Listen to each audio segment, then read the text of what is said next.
That has been one of these during this entire draft cycle because, once again, the sports books only know what we all know publicly, and what we all know publicly is normally coming out of the mouths of the likes of, like, Peter Schrager. Yeah. So that is, hey, you're moving needles, pal. You're moving lines whenever you talk, and that's great to hear, though. I'm excited to hear Jaden say that because a lot of this process is like team speaking for people or management or those close to, and it's like, he said, I'll be happy wherever my name's called. It's like, boom. We're good. Yeah. Let's move along. Yeah. Let's go to number 3 overall pick. Connor's got a question for you. Yeah, Strakes. 3 is Maye completely locked in at that spot. Maybe not the team, but at that spot. I think yesterday Schefter said that he had a 75% likelihood if he were to put a percentage on it of him going at 3 to New England with them staying there. Obviously, he's minus 350 as a heavy favorite. Is that how you still see it? And also, Diana Rossini is reporting that Jonathan Kraft is heavily involved in the pick. He is an owner. Obviously, he's involved. But should that be any cause for concern for New England fans? And do you think that at the end of the day, if Mayo and Wolf are kind of on the same page with the player they want, they might be able to kind of convince Jonathan Kraft, like, hey, we got this, don't worry. That bug got me too earlier. Yeah. Flew right. I'll start with the worst. I'll start with the front of that. Former church. Well, it's getting nice out again. The bugs are back. The pollen, the bugs. It's too much. How do these bugs always have the bee? Oh. I swallowed a bee one time when I was a kid. Wow. So it's happened before. That's pretty impressive. You should feel that. It's a real story. What? Okay, so the bug that just flew in your mouth there. Of course, yeah, that was obvious. Everyone saw that. Sorry, Shrake, sorry. We got a Thunderdome issue going on. We got to get a bug. No, I get it. All right, I get it. The cicadas are out. Whoa. Don't you wish that. Not yet. Those are going to some other states, I heard. They better. Thank God you all are going to have to experience what we had to do a couple of years ago. These sons of bitches were dormant for almost, 2 decades or something? I know. And they came out, they were chirpy. These things were talking a lot, didn't they, Shrake? They're screwing, too. No. Boning? Yeah.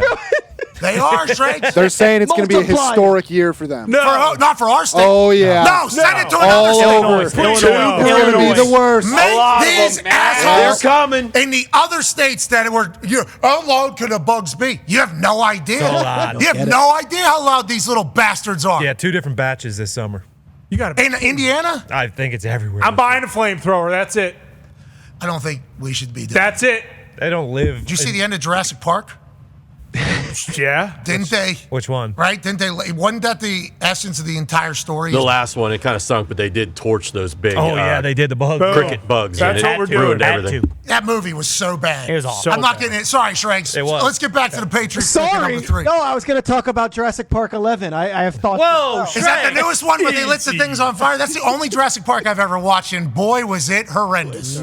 I had no idea. Yeah, anyways, let's go back to the Patriots, which might be Jurassic Park. Bunch of dinosaurs of the past. Bunch of bugs. That dynasty that was potentially taking place, and now they have to rebuild. Sorry, who's making the decisions up there? The Sun? See, the first part is I think Maye does go 3rd, and I think there are some teams that will be dialing and trying to move up. The 2 teams that I've been hearing the most about being Maye teams in the last 48 hours are the Minnesota Vikings and the New York Giants, which are teams who have 11 and 6. Now, look, does Minnesota maybe want to move up for J.J. McCarthy as well? Sure. Does the Giants potentially want to move up for Sure. I'm just saying there has been connections from other teams around the league, not to Minnesota and New York specifically, that they're hearing, hey, those are 2 linking spots. Now, can Minnesota get all the way up to 3? Well, they've got the 11. They've got the 23. They've got a future first. Like, they could offer a back. Then if you're the Patriots, if you're not sold on Maye, maybe you move back to 11 and hope McCarthy is sitting there. Well, that's playing quite a game of dice. Dangerous game. Can't do it. Dangerous game. Yeah. And, gosh, I've heard from a million people about this 3rd pick. I've had Drake Maye going 3 to the Patriots all along.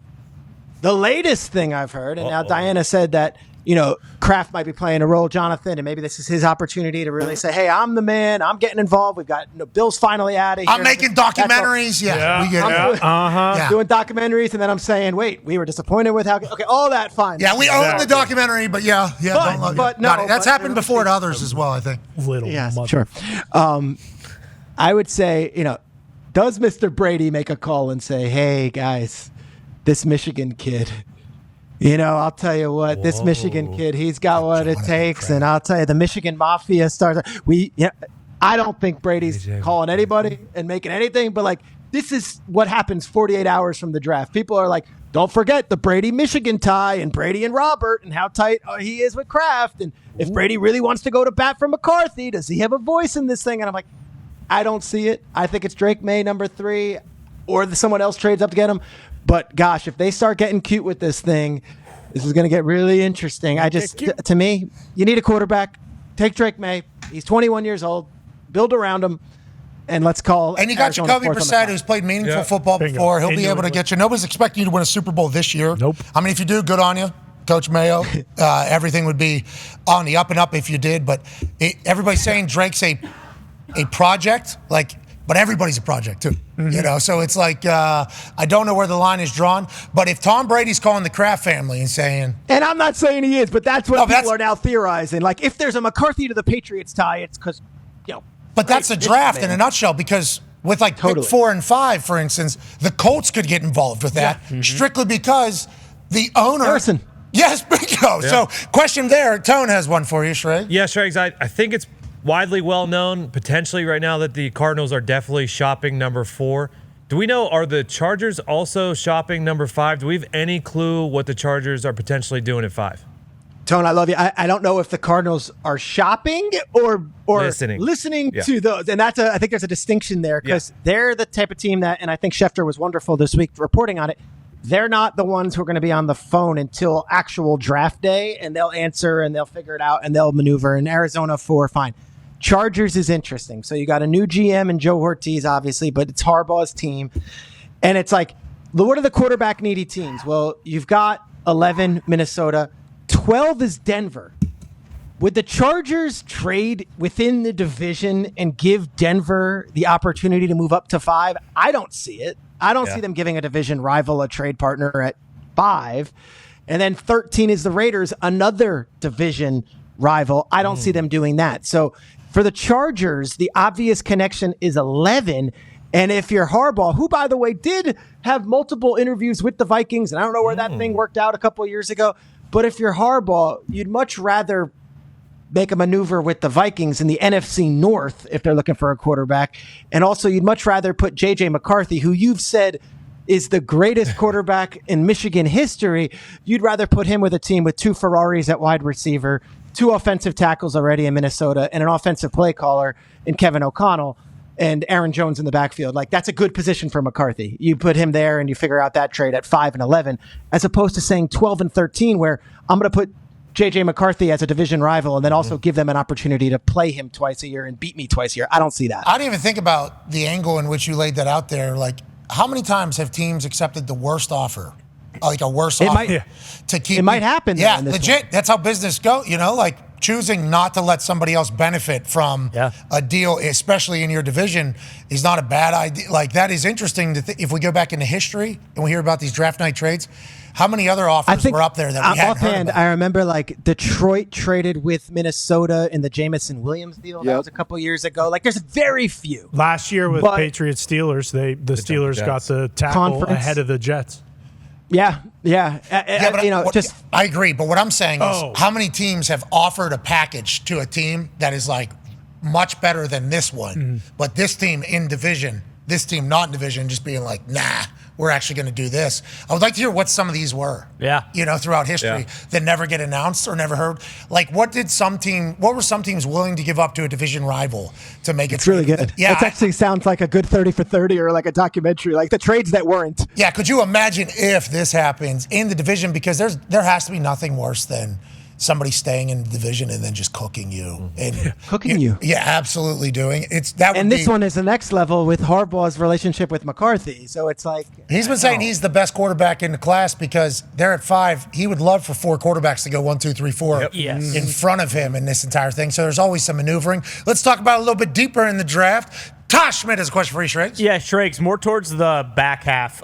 Brian Gutekunst said, I think it was yesterday, that he's not opposed to trading up. Obviously, he did so for Jordan Love a couple years ago. But then some of those other teams we see, like the Bills, it's widely speculated, hey, they need to get a receiver. There's probably going to be a run. Don't know if there's going to be a bunch left in there. Are you hearing anything about some of those teams maybe being aggressive, trading up in the back half of the draft? Or is that something that they'll probably wait until they see how the board falls on Thursday night, and then we'll hear something? It's a really interesting draft, and I'm not trying to take the sales out of day 2 and day 3 because it's going to be great. I keep on hearing more and more. There are 16 like blue chip guys in this draft, and there are 6 quarterbacks. So put that all together. Let's say there's 20 guys that we know are going to go in the first round. If one of those quarterbacks falls, you better believe a team is going to try to trade back into that back third. Or if, for example, one of the top, corners, there's probably 3 or 4 corners that are going to go. If they fall back, they would trade up. Packer specific, they've been all over the board in recent years. We know that they don't take wide receivers in the first round. We know that they like their own tendencies and what they do. But I couldn't speak with any confidence knowing if the Packers are going to move up or move down. I would say this, though. You've probably got 2 pass rushers, Dallas Turner and Latu. You've probably got 3 corners. I'm going to put Mitchell, the Mac kid. I'm going to put Arnold from Alabama. I'm going to put Kool-Aid from Alabama. Those guys are all viewed as it. And then Byron Murphy as your big boy inside. And that might be your only surefire, like, defensive first-round pick. So if you're a team that wants one of those guys, you might want to trade up a few spots to get one of them because they're probably going to go in the top 20. Pre this particular draft, the record for most amount of offensive players drafted in the first round is 19. And everybody has said that number's about to get blown out of the water. We can't wait to look at your last mock draft. That'll be released tomorrow morning. We're excited for Good Morning Football being back Thursday, Friday, and Saturday. Do we have any updates on when the King of New York is moving to the West Coast? We don't know that yet. We'll figure that all out. Schrager. We're looking. I keep on seeing the real estate in LA seems more than the real estate in New York City, which is crazy. Yeah, I always enjoy that the smartest people on earth in our United States of America choose to live in the most expensive places on earth. Feels like, you know. But Pat, you could say all that. Madison Square Garden last night, bro. That's why you pay the big bucks to live in New York, man. What an evening. What I loved, look, I get Chris Rock and Stiller and Gary Vee and whoever is sitting courtside. nice. I get all that. What I'm looking at is John Starks, Latrell Sprewell, Bernard King, Tim Thomas, the guys that I grew up with. I'm like, they're going nuts like fans. Carmelo. I was like, all right. So the Garden, that was pretty cool. That's the best I've seen the Garden probably since LJ's 4-point play, but I don't want to talk about who that was against. That was in 99 in the playoffs against the team you might know. Yeah, so, like, my thoughts, though, on it all, the Mecca, Madison Square Garden, how would you compare it to, like, other arenas in the country, you think? How would you compare it? I think it's the world's most famous arena, and it's the greatest place to watch a basketball game, a concert, or a hockey game in the universe. Okay. All right, I can see how you would say that. That's the king. I mean, All right, safe travels to the West Coast if you go. We understand that you are in New York, and we're excited to see how it all works out. Can't wait to see you this weekend. Ladies and gentlemen, Peter Schrager. Thank you, guys.